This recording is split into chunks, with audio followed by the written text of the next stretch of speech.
भाइयों और बुजुर्गों, इत्तेहाद और इत्तेफाक की बहुत ज़्यादा ज़रूरत महसूस होती है।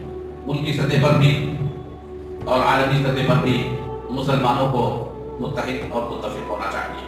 इत्तेहाद एक ऐसी क़ुव्वत है कि अल्लाह ताला की मदद और नुसरत हमें हमेशा शामिल हाल उन लोगों की रहती है जो मुत्तहिद होते हैं।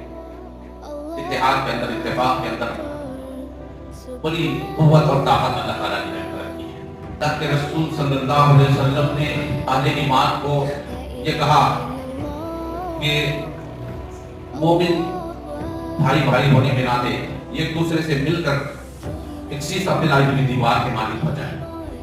अल मुमिनु लिल मुमिनी कल बुनियानी यशुद्दु बअदुहु बअदा।